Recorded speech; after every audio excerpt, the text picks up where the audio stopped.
Bishuato, on continue notre étude quotidienne. On commence avec les halachot au rabbin. On commence avec les halachot de Shabbat. On est maintenant en train de détailler un peu les 39 travaux interdits le Shabbat.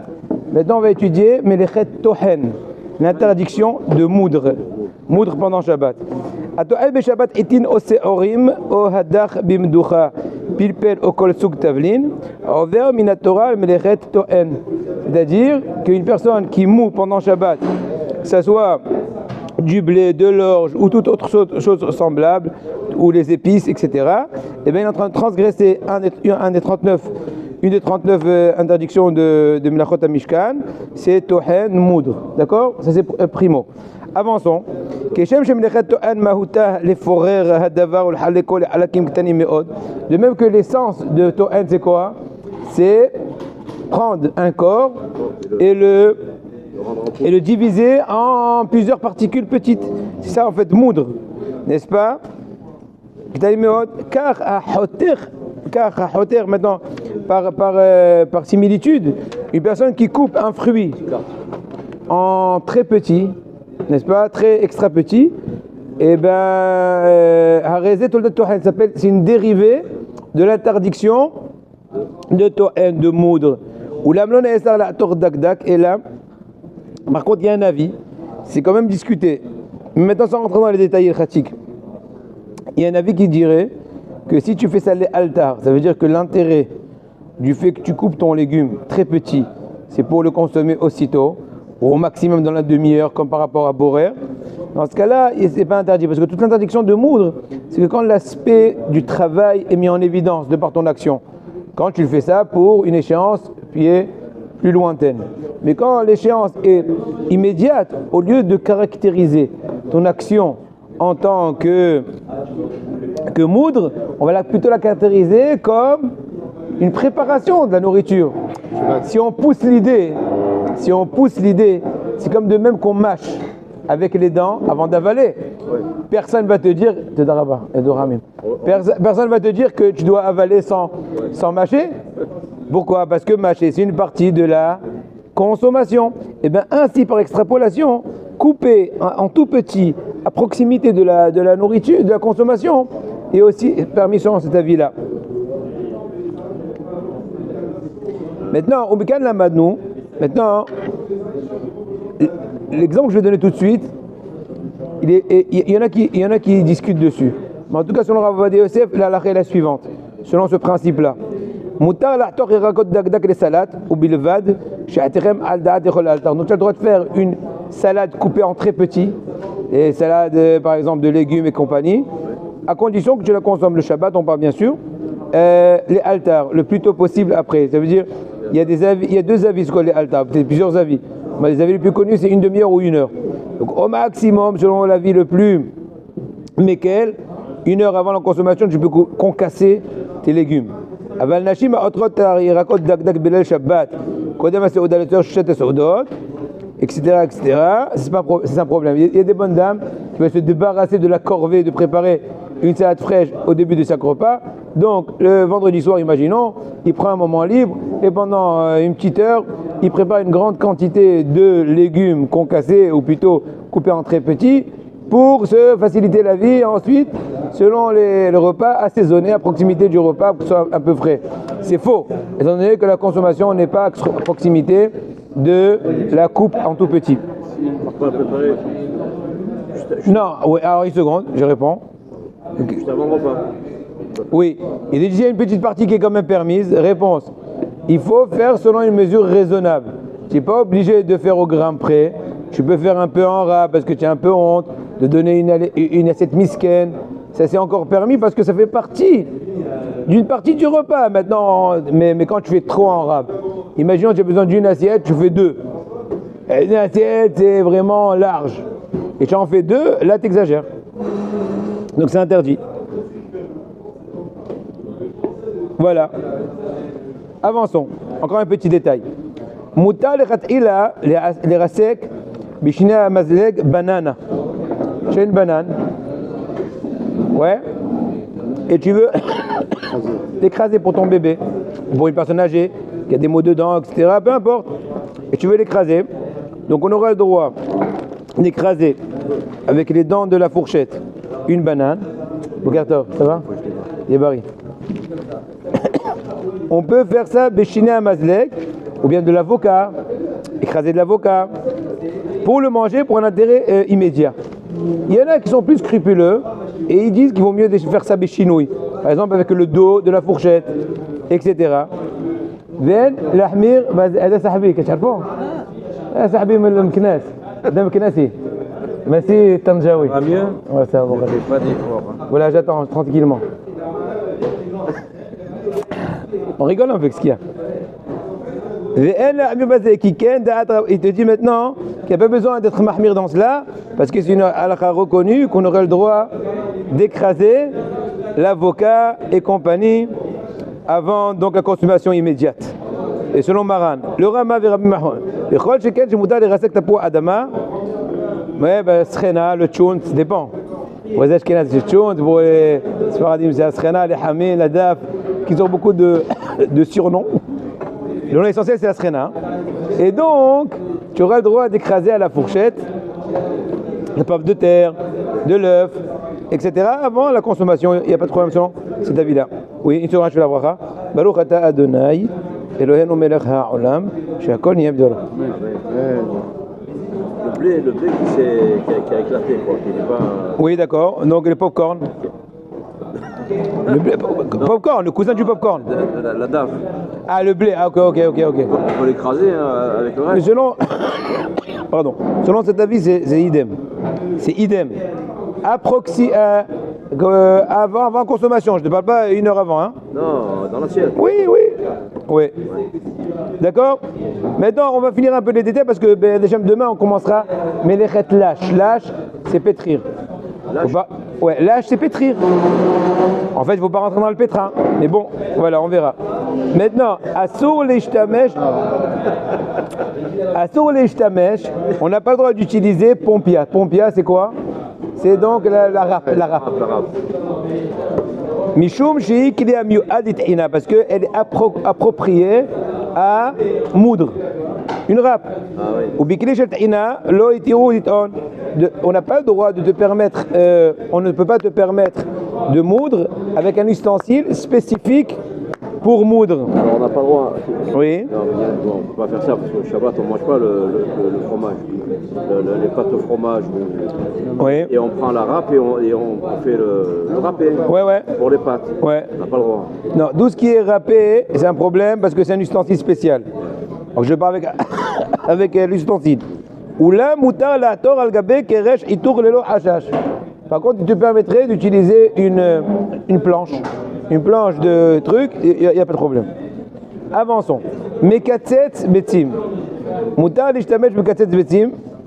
En fait, c'est le mekatset betim, c'est celui qui te coupe les œufs en lamelles. Ah oui. N'est-ce pas? Pour faire la salade russe, pour faire la salade niçoise, j'en sais rien. Tunisienne. Voilà. Donc il te permettrait là. Il permet ça? Oui, lui il permet. D'accord? Il permettrait. C'est un outil spécifique. J'ai l'impression de comprendre qu'il coupe pas en petit. C'est que des lamelles. C'est pas concassé. C'est pas voilà. Non. Exactement. C'est des lames de couteau. Oui. Voilà. Mais c'est là. C'est pas la râpe qui te coupe en tout petits morceaux ta carotte, j'en sais rien. D'accord? En petits trucs. Donc ça c'est autorisé. Voilà. Il te permet. Avançons. Kol davar shenid'an ve'azar ve'nivdak mutar letohano shuv. Hazar ve'nidbak, pardon. Kevan il y a un grand principe qui s'appelle En tohen ahar tohen. Il n'y a pas d'interdiction de moudre une chose qui a déjà passé, qui a déjà été moulue. Comme Bichou là. Exemple, c'est pour ça que cela, on comprend très bien qu'on aurait le droit le Shabbat d'émietter du pain devant tes poulets. Par exemple, tu as des poules dans la cour, tu veux les émietter pour qu'ils mangent, parce qu'ils ont du mal à picorer. Il n'y a pas de problème, étant donné que, à la rigueur, qu'est-ce que tu es en train de moudre? Du pain. Le pain, il est issu de quoi? La farine. La farine est issue de quoi? Du blé moulu.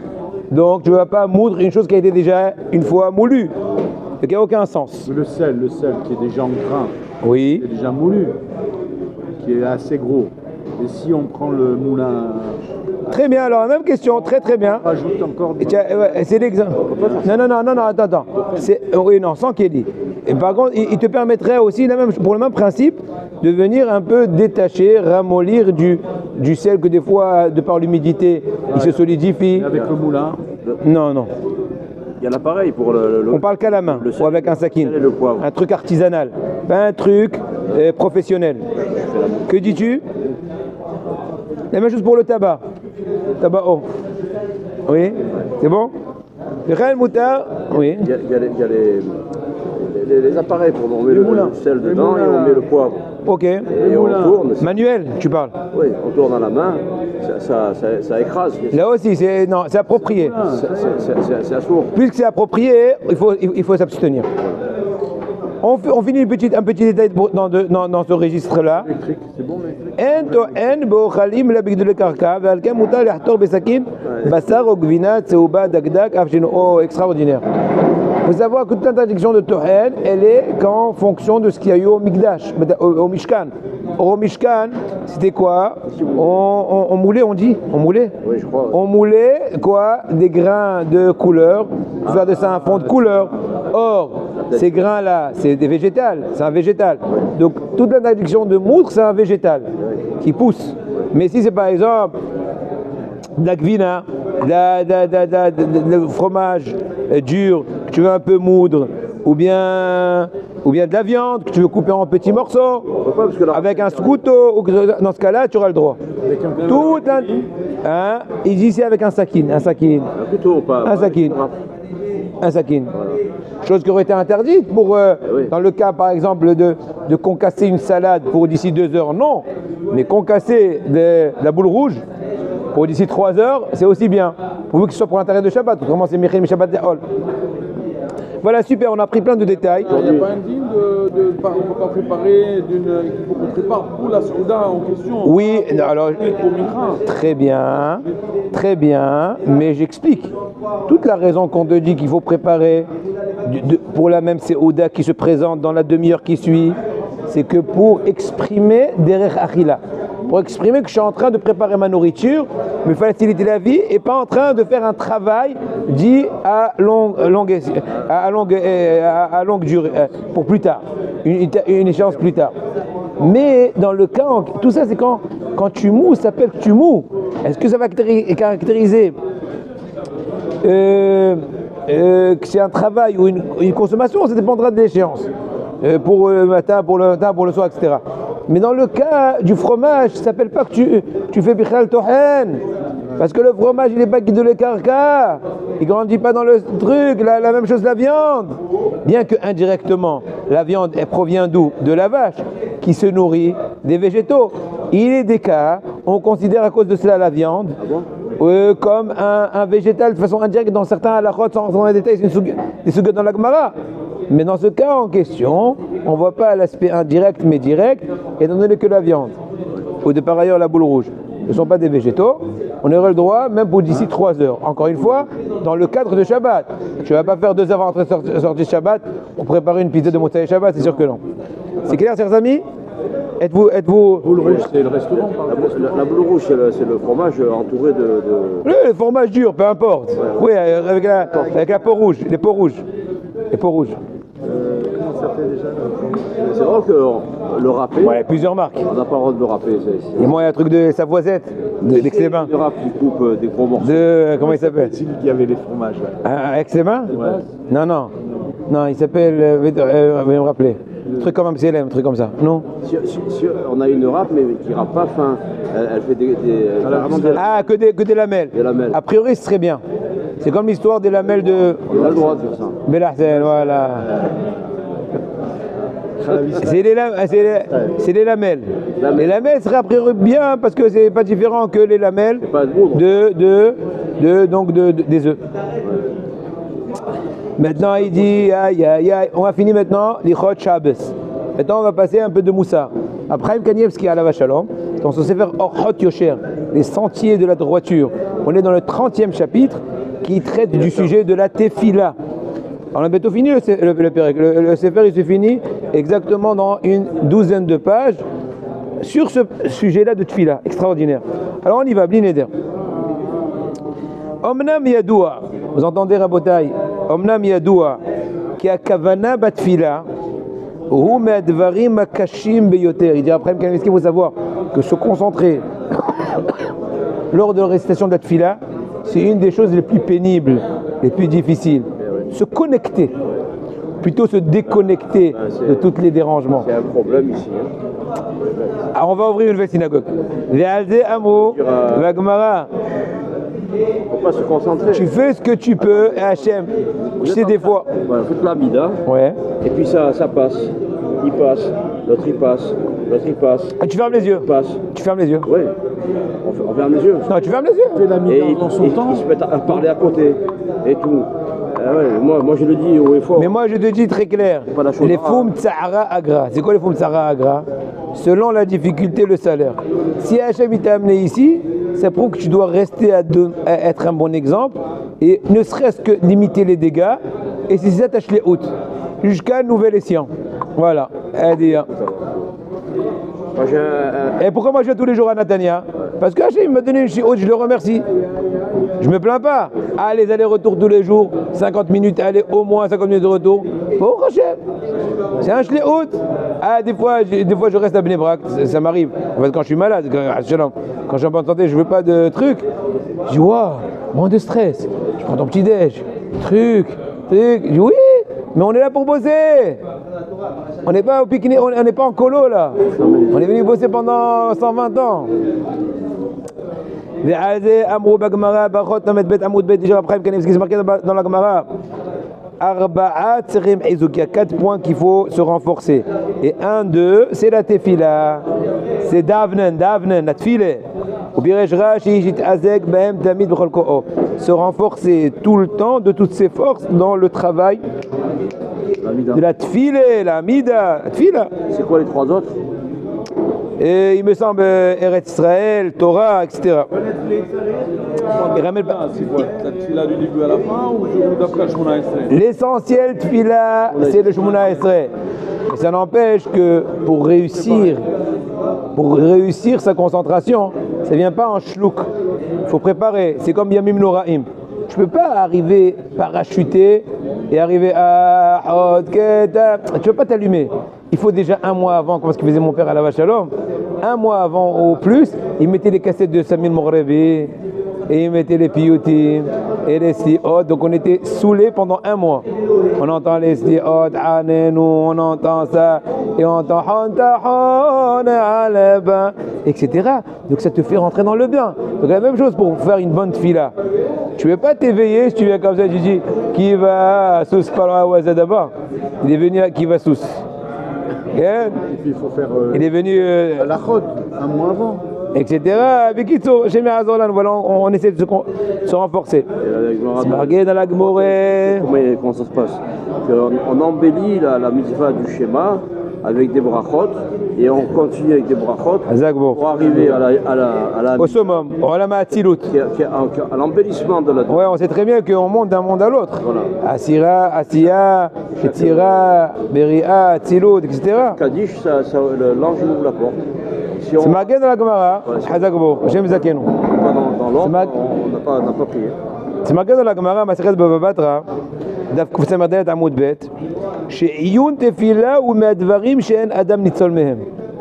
Et Iyun tefila, c'est une des choses que les personnes, j'ai expliqué, Iyun tefila, c'est une des choses que la personne n'échappe pas presque aucun jour. C'est quoi Iyun tefila, papa tout? C'est, il fait trop confiance à cette fille-là. Ça y est, j'ai dit, et il va me répondre. Je lui ai dit, hein, ça y est, je lui ai dit. Je lui ai dit, il doit me répondre. Je lui ai dit, Zbouk, qui tu es? Doucement, comme toi. Tu as demandé, d'accord? Est-ce que ça a été exaucé? Je ne sais pas.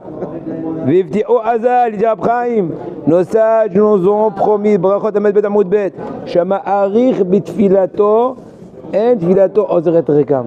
Une personne qui s'allonge dans cette fila. J'ai pas dit qu'il s'endort, il y en a qui s'endorment, c'est un autre problème. Ils essayent de compléter les heures de sommeil pendant la fila, c'est un autre problème. Mais une personne qui s'allonge de par ferveur, d'investissement, d'enthousiasme, de déversement devant Hachem pendant la tefila, eh bien, Bezrat Hachem, cette tefila ne va pas retourner bredouille. Marqué dans la Gemara, Maseret Brachot Undat Amud Bet. Shema'arichim lo yamav ushnotav avurze. Voilà, les gens ils cherchent des aptitudes, des ségoulottes pour la longévité n'est-ce pas? Pour avoir une longue vie. Hey, tu fais une bonne tefila, tu t'investis, et bien on t'allonge la vie. Donc on sait très bien que l'Atam Sofer Rabbi Moshe Sofer, il s'allongeait beaucoup dans sa tefila. Et ses amis se moquaient un peu de lui. Il le pinçait, il le piquait. Qu'est-ce qu'il lui disait? Il lui dit, pendant que tu fais la tefila toi, Hasidah Kadisha ou Prisha, nous on finit plusieurs dapim de Gemara. Le Raji n'ayez pas peur. Il est mentionné dans la Gemara qu'on vient d'étudier tout de suite. Nundalet Amud Bet Brachot. Chez Marich Betfilato, Marichim Lo Yamav Shnotav. Donc Be'ezrat Hashem, je vais vivre plus longtemps que vous et j'aurai le temps de combler les manques. Incroyable, hein? Adam Sofer. Ve'amrou Shabbat Kufchav Zayin Amud Aleph. Shumat Dvarim She'adam Bochel Peotem Ba'olam Hazeh. Ve'akeren Kamet Olam Haba. Il te dit, la tefila, c'est un des travaux spirituels qu'une personne mange des fruits dans ce monde-là, alors que le capital reste intégral pour le monde futur. Et te dire Abraham Kanevski, Achen Halila, les Zalzel Bézé. Comme Zalzel Bézé, Ve'en Mesim Lev, Klal et Kaven, Mar'e Kiilu, En Ma'amin Azjaj Amitpalel, Shechina Kenegdo, Rak Tzarich Lit'amet Ushtadel, Shirtza Akopanim le Kaven, Ad Kama Shefshal Litzta'er, Alze Ve'aba Eterm Sa'in Biyado. Je dis qu'il faut faire son maximum.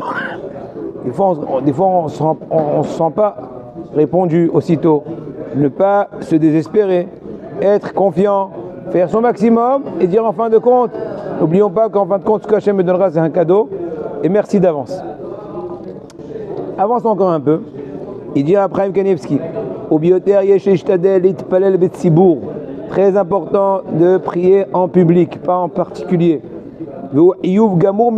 C'est une obligation ikaradine de prier Betsibour.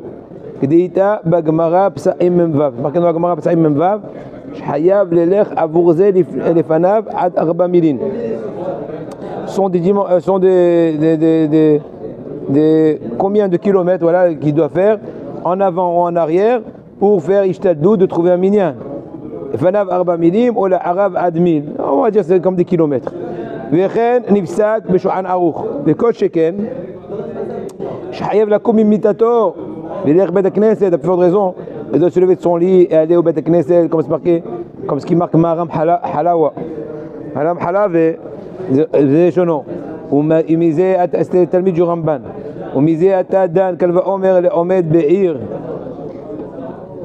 ומתפלל בביתו. Il dit tu apprends de cela a fortiori une personne qui se trouve dans la ville מתפלל בביתו כאילו בעלי הבזוי או בעלי הגאווה.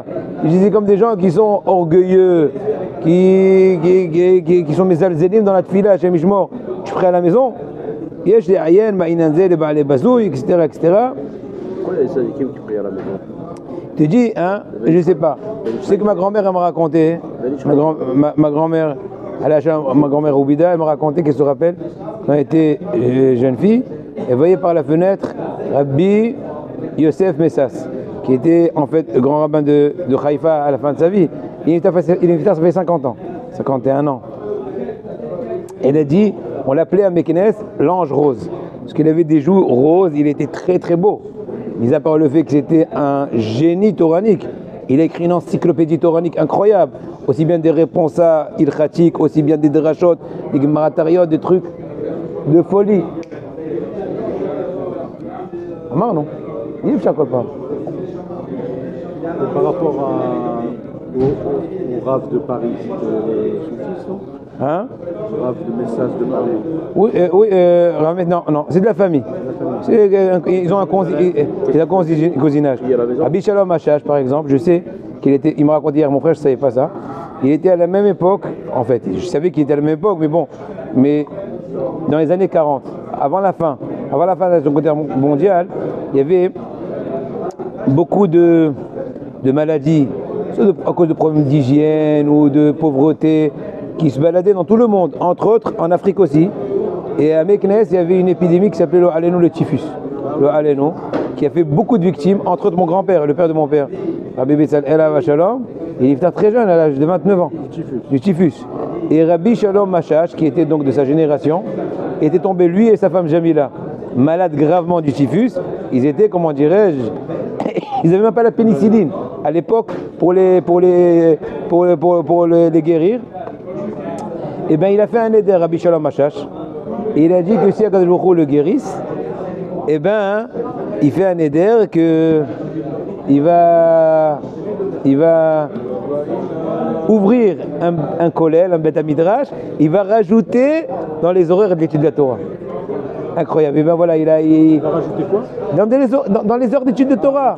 Il fait un éder. Bon, après, on sait très bien qu'il était directeur au début du Talmud Torah. Après, il est devenu le grand rav du Maroc. Après, il est venu en Eretz Israël. Jérusalem, qui c'était Il était le rav de Jérusalem en fin de compte. Rabbi Shalom Machash. Et mon grand-père, il l'a enterré à proximité de lui. À proximité, dans le même carreau. Dans le même carreau, il y a aussi la Bala Hamim Lejen. Rav Nissim Rebibo, c'est une sommité toranique, un des grands à Jérusalem, à Ramnohot. Rav Nissim Rebibo de Paris, qui était le grand Dayan, c'est un élève imminent de Rav Kotler. J'ai un ami à moi qui s'appelle Shmuel Amar, sa maman c'est une Danilo. Il m'a raconté qu'ils étaient une fois dans sa Shabbat Hatan, parce que sa grand-mère Hana,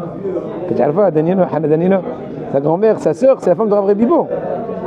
Il a dit dans un Shabbat Hatan familial, il lui a dit, Rav Rebibo, on perd notre temps. Qu'est-ce que tu dis à la yeshiva? Il était encore pas hors yeshiva, il était, je crois, à Ashdod, je sais pas quoi. Il lui a dit, Oti Vamot. Il lui a dit, quel sougia? Il lui a dit, Drak. Il commençait à lui déverser des fleuves de Pilpoulim, Abshmuel Rozovski, incroyable. Il m'a dit, j'étais sidéré. On dirait qu'il vient de le lire, comme si quelqu'un qui te lit d'un texte ouvert. Incroyable. Pour vous dire, dans le même carreau, je vous fais un peu maintenant voyager. Dans le même carreau, il y avait un bon juif qui s'appelle Rahamim Rejen. Je te rappelle de lui? Et dans le même carreau que de mon grand-père. Hein? C'est Givat Shaoul. Non, c'est à Ramnohot. Oui, c'est à côté de Givat Shaoul. Rentre dans Ramnohot. Oui, c'est Givat Shaoul, c'est à côté de Givat Shaoul. Oui, il y a là-bas, il y a à côté Rav Bentov, pas loin, etc. Dans le même carreau, dans la même région. Dans le même carreau, il y a aussi Rav Mansour Ben Shimon, le papa de tous les rabbinim Ben Shimon. Rav Masoud Ben Shimon, c'est le Rav de Bnei Brak, c'est paradis. Rav Shoba Ben Shimon, c'est Av Bedin, il m'a fait le Mif'an. Quand je devais recevoir le Mif'an de Dayanout, c'était un du comité de 3-4 Dayanim qui te pose des questions orales à tir-larigot. Surtout Even Ha'ezer, Oshen Mishpat, t'es Esboum. Il peut te poser une question sur un divorce, une question sur un dommage, une question sur un héritage, une question sur un ceci. Ça, moi, j'ai été malin pour réguler. J'ai préparé, parce qu'il te demande de préparer un aparté ilchatique, mais intéressant. J'ai parlé d'une histoire biscornue de quelqu'un qui redonnait un objet à un ami de le transporter en autobus et l'autre l'a oublié dans la soute, qui sont histoire de dormir debout. Et entre autres, j'ai expliqué que c'était une négligence, etc. Et je leur ai amené en fin de compte un vort de son père, Rav Mansour. Il était étonné, il n'a jamais entendu ça apparemment. Il a sourié, tous les Dayanim l'ont regardé. J'ai dit non, c'est pas de la corruption, mais bon, je vais vous faire un peu plaisir quand même. Tant qu'on peut, pourquoi pas faire du pierre deux coups. Maintenant, je te dis, dans le même carreau, il a enterré là-bas aussi Rav Makhlouf à Cohen. Il s'appelle Baal.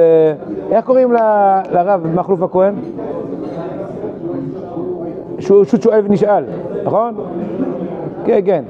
Un des grands rabbinim de Tunisie. Là-bas, il y a aussi un doyen de notre ville qui s'appelle Rav Hamim Rejen. Il est en famille avec sa femme, c'était une cousine germaine à ma grand-mère.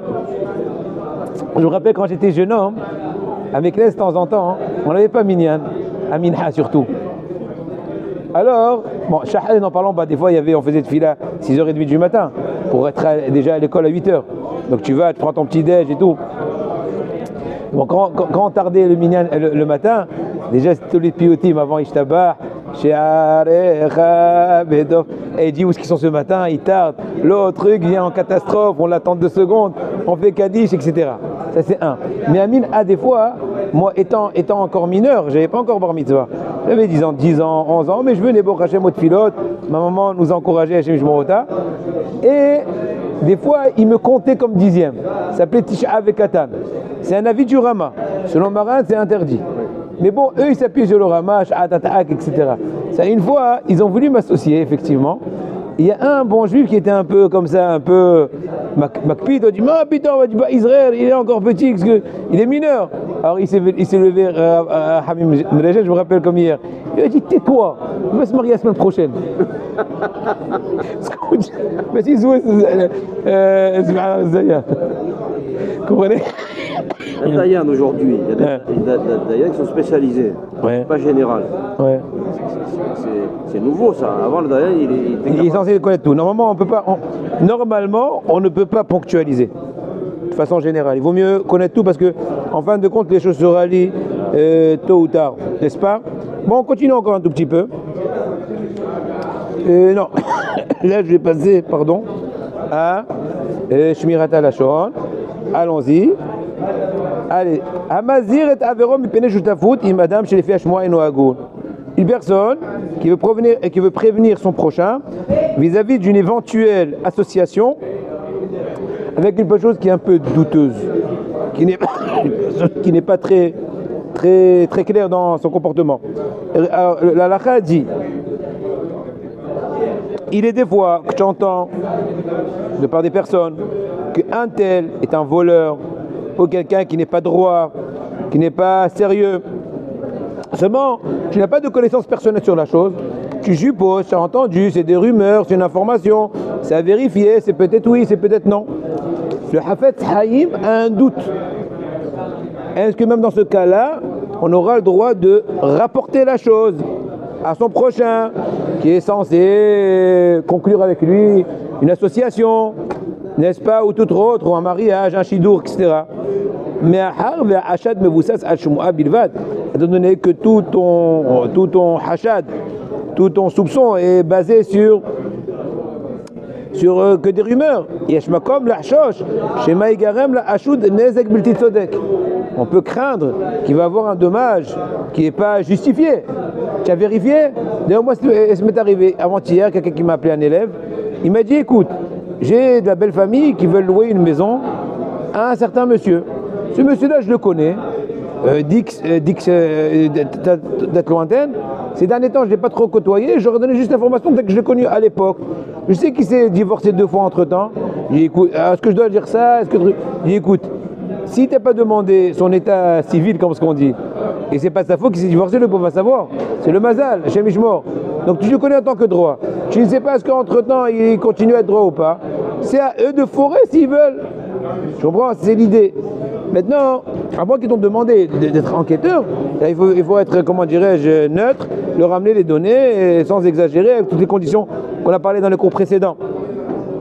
C'est pour ça que le Hafetz Haïm te dit dans ce cas-là, Shimnir Elo qu'il a avero alo ligarem nezek OFCL, pour acheter les galototes à chercher à les zéros, mais je te fous. Bon, en un mot, si tu veux quand même prévenir ton prochain, et tu crains qu'il risquerait de se faire avoir avec ce mauvais associé, tu as le droit de le mettre en garde, mais tout en soulignant que ce sont que des rumeurs, et la chose est à vérifier, peut-être des fois, peut-être plusieurs fois même. Dans ce cas-là, c'est permis. Il est venu te demander ou pas? Tu savais qu'il allait t'acheter? Même si tu n'as pas demandé, mais tu le connais, et tu sais que selon son tempérament, il risquerait de se faire rouler. Je dis, écoute, comment ça va? Didier, il te dit, ça va. Je lui dis, j'entends que tu vas bientôt faire une affaire avec Bruno. Il te dit, oui. Je dis, écoute, moi je ne connais pas très bien. Quelqu'un m'aurait dit que des fois dans les échéances, il n'est pas très pointilleux. Je ne suis pas sûr que c'est vrai. Mais je t'ai dit de vérifier quand même, pour être certain. Là, c'est assez neutre. Hein? Non, mais tu as dit très bien que tu n'as pas vérifié. Tu n'es pas sûr, mais quand même, c'est à vérifier. C'est la fin qui est importante. Ouais, très important, bien sûr. Maintenant, j'ai un petit texte, c'est mon cousin qui a écrit. Vu une question journalière. Voilà. J'étais chez un ami et j'ai mangé une part de gâteau. Ah ouais, le gâteau. Puis je suis parti en oubliant de faire alamihya. Et j'étais déjà chez moi. Lorsque j'ai réalisé, que faire? Bon, oui, allez-y. Oui, vous êtes le rabbin aujourd'hui, oui. Je mange chez moi. Un nouveau gâteau. Oui. Et tu fais? J'ai un morceau de gâteau. Ah, on va voir. Et j'acquitte le gâteau que j'ai mangé là-bas, je vais vous faire voir. Ah, d'accord. C'est ça? Alors on va voir. C'est pas besoin d'arriver à cela. Puisque c'est involontaire, vous réciterez la bénédiction chez vous en tenant compte d'un détail, le timing. Le temps limite pour réciter la bracha finale est tant que vous sentez rassasié de ce que vous avez mangé. Mais tant que tu as une petite faim qui se réveille de nouveau, n'est-ce pas? Vous savez très bien que le mixeur marche. Tant, voilà, si vous avez mangé une petite quantité qui ne vous a jamais rassasié, vous avez par défaut 72 minutes pour réciter à la Myria. Donc 72. Donc 72 minutes dans tous les cas, ou même plus, tant que tu es rassasié. Quand tu as été donc involontaire, tu as changé de lieu. En revanche, en ce qui concerne la bénédiction finale après les fruits, vous n'avez que 30 minutes. Donc le délai pour les fruits, c'est que de 30 minutes. Parce que la digestion apparemment est beaucoup plus rapide. Avançons maintenant par rapport à Parashat Shavua. Quelques petits hidushim. Il y a des fachottes. Les fachottes, c'est beaucoup moins. Il me semble que c'est vraiment quelques minutes. Parce que l'eau se digère très, très rapidement, les liquides s'insèrent dans le corps très rapidement. Il est marqué dans la paracha, par rapport, n'est-ce pas, parachat Teruma, entre autres, il est mentionné Orot et Hashim. Ce soir, Bli Neder, on fait un cours à 6h15 du soir Bli Neder. On va expliquer les dimensions du Mishkan, quelles sont les leçons qu'on peut tirer des différentes mentions du Aaron, de la Menorah, etc., les messages extraordinaires selon la Torah de Rav Pinkus, Bli Neder. Mais en tout cas, pour l'instant, il est mentionné entre autres qu'un des éléments qui consistait à la construction du Mishkan, c'est Orot et Hashim. Rashi dit sur place, Min Haya velo Haïta el Alesha'a.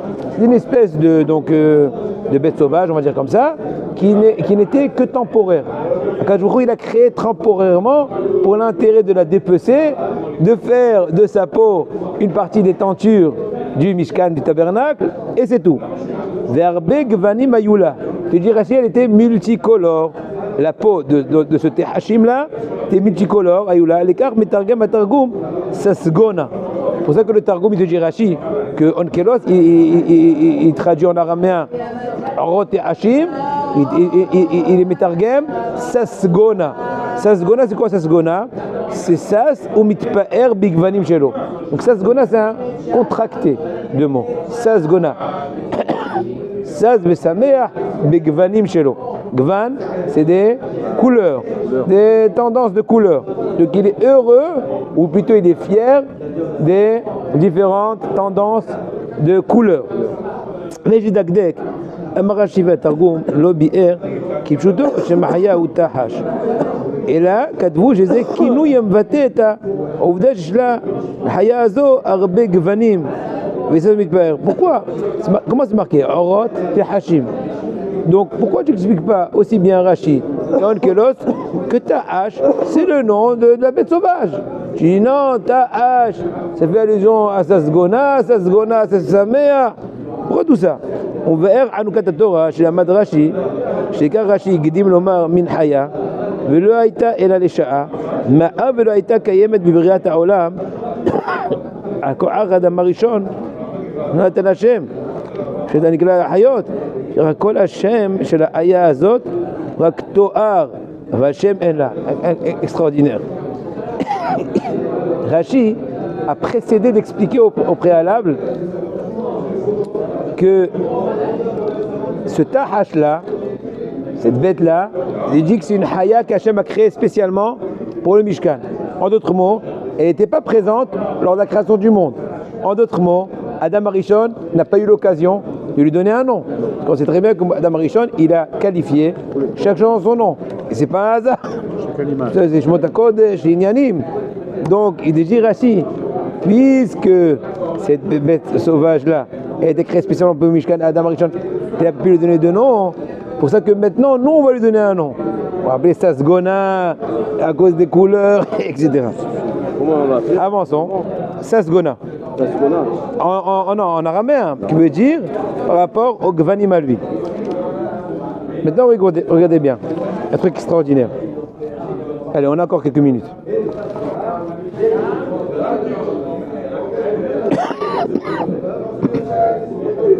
Le Pardon. Le Hida, Ben Haïm Yosef David Azoulay. Dans le Shem Agdolim, il marque Shamati Mira Ve'ad Zaken chez Kibel, qui bémait un Maharshal. Qu'à l'époque du Maharshal, Rabbi Shlomo Luria. C'était à l'époque du Rama, à l'époque de Maran. Ça veut dire plus ou moins 500 ans, un peu moins. Qui bémait un Maharshal, Ta'ad Bet Midrasho, Aya Hanout. Au-dessous du Bet Midrash du Maharshal, il y avait un magasin. Un magasin de légumes. Un légumier. Et le vendeur, il habitait dans son magasin. Apparemment, il était pauvre. Donc, il dort le soir, il vend en journée. Mais quand le Rabbi Avraham Mocher Irakot, on l'appelait Rabbi Avraham le légumier, vendeur de légumes. Je fais ce soir le cours à 6h15 en haut, à la place du dimanche. Tu peux m'expliquer, vous êtes pourquoi tous les Konéman sont montés là-haut? Après, d'accord, je viens tout de suite. Non, je veux pas. J'arrive à 10h. D'accord. Yalla. Ve'etzanoa, ve'davar en lo im adam. Donc cette personne-là a été une personne humble. Et elle n'était pas très mêlée avec la société. Là, il a had, comme un marshal, et Shamar Rabbi Avraham aya lomet sugia amuka meod. Une soirée, il s'est levé, il a entendu le marshal. Waouh! Il y a une musique de Torah extraordinaire qui sort du sous-sol. Une sugia très profonde. On farsha pirouche Ra'av, il voit que sur Rabbi Avraham, il dit donc, selon Rachid, cependant, selon le Maharsha, mais que dirait selon ça le Rashba, qui tourne un truc extraordinaire. Il y a noté dans l'école de Varav. Le Maharsha, il écoutait, il suivait un Maharsha de l'adore. Il a appelé une question très profonde dans le Talmud. Vehu eshiv כי הוא אמר איזושהי נייר, דחילק כבוד הרב, מה אני ומה חיי ולא ידע מה יקם רבנה, je ne sais même pas de ce qu'ils disent les rabbanim. אחרי ההפצרות וגזירות, après qu'il a supplié, il lui a même incombé la chose. פתח פיו והראו דבריו בחוכמה ובקיאות הפלא ופלא. Après qu'il a poussé au pied du mur, comme ce qu'on dit, Habibi commençait des fleuves de merveilles toraniques, profondeur, longueur, largeur. Vite, anelo sheye besod. Il a dit, mais je t'en supplie, Rabbi, ça reste en secret quand non. Laisse-moi, je suis bien dans mon magasin de légumes. Donc une très longue époque, ça y est, la nouvelle Abouda, nocturne, dans le même immeuble, et des pilpolim chaque soir. Les Agav, si vous savez un peu c'est qui le Marshal, j'ai lu dernièrement dans le Sefer Betsur Yarom, il ramène là-bas dans les Agav de Rav Abergel des descriptions du Marshal, ça fait peur. Du le Marshal avec Eliyahu Eliyahu Navi, il étudiait Torah Lishma, c'est maf'id. En tout cas, quand le Marshal a été appelé aux cieux, quand il a quitté ce monde, Siva la kahashik ou les Rabbi Avraham Mocher Irakot. Il a dit mon successeur, c'est Rabbi Avraham le vendeur de légumes. Imagine-toi quelqu'un il dit trah de la rue, il va être le Rav de truc. Qui en kamou, il n'y a pas comme lui, akar baftsarot naim rabim itkaimat sabat arav. En fait, il y a eu beaucoup de luttes quand il a voulu accepter ça parce que bon, c'était une ordonnance du Rav. Mishesh lolev ika musar askel atkama ou geder Torah lishma. Donc de là, on voit l'importance de Torah Nishma. On ne peut pas chercher ni les honneurs, ni du répondant, ni du feedback. Wallo, j'étudie, merci Hachem, quel plaisir, quel honneur que tu m'as permis de pouvoir étudier. On sait bien que le Orma va résider auprès de ceux qui sont Tsenoim. La Torah déclare sur lui qu'il va être élevé en très haut. Il ne fait jamais manquer aux personnes qui sont simples la tmimout. Hier j'ai eu une conversation avec un bon juif de Meknes qui s'appelle Yosef El-Koubi. Donc, je ne le connais pas. Son fils avec mon fils à la Yeshiva à Jérusalem. Il a dit écoute, on est descendant du grand Mekoubal Rabbi Yosef El-Koubi, qui était une sommité à Meknes. Je vous parle, ça fait une centaine d'années, un peu moins. Et il a dit on n'a aucune trace sur lui. Dites, racontez-nous un peu sur lui. Alors, moi, j'ai pris au téléphone. Le bonhomme, il a pas su où se mettre. Le tour. Ouais, j'ai fait. Non, c'est un qui est à Akko. C'est pas un français, il n'est pas francophone, c'est un israélien, mais il s'appelle Yosef El-Koubi, au nom de son grand-père, aïeul, Rabbi Yosef El-Koubi. On l'appelait à Meknes Rabbi Yosef El-Koubi, José Bakochavim. Il disait dans les trucs, ma grand-mère Roubida, que hier c'était son Yorkshire, 17 ans, elle raconte qu'elle a eu le mérite de le servir plusieurs fois. Il s'asseyait au Beth Knesset, du matin au soir, il étudiait le verre de thé, un petit œuf bouilli comme ça, légèrement. Mon grand-père, mon arrière-grand-père dit, son papa Rabbi Hanan Berdugo, c'était son shamash. Il lui tenait le Midrash Rabbah. Une fois, il lui a dit, j'ai tout ça raconté. Tout ça, ma mère me raconte au nom de sa mère. Il y a des choses que j'ai entendues de ma grand-mère elle-même, au nom de son père. Quoi? Il a dit à Rabbi Sevel Koubi, Rabbi, il faut que tu me donnes une part aussi dans ton héritage. Je suis comme ton fils, je suis avec toute la journée. Alors Rabbi Yosef il commence à réfléchir. Il dit non, c'est un peu compliqué. Je ne vais pas trop faire problème avec les enfants, etc., etc. Mais pour vous dire, pour finir, ma maman racontait que quand Rabbi Yosef Koubi passait au Mela, toutes les femmes s'éclipsaient. Le tzaddik qui passe, il faut que tout soit, comment dirais-je, halak. Il y avait une dame qui était un peu audacieuse, pour ne pas dire haute-spanite, elle s'est tenue debout. Parce que tout le monde s'est évadé. Vous savez, Meknes, celui qui connaît, au Maroc, toutes les portes étaient ouvertes. Et la porte était ouverte toute la journée. Et donc il s'éclipsait. Une femme qui avait tenu tête. Et bien Hachem Ishmor, ma grand-mère nous a raconté que, voilà, sur place. Incroyable, Rabbi Yosef El-Koubi. Et je crois qu'il était au nouveau Méla, n'est-ce pas? Il était au nouveau cimetière, pas à l'ancien, je te dis, à côté de l'école. Il n'était pas avec Malach Raphaël, il était dans la chambre des Berdugo, les termes de petits gens et tout ça. Azbekitour, il avait une coupole, je me rappelle très bien. Mais je crois qu'il a aussi écrit un piout, et je vais aussi chanter le piout.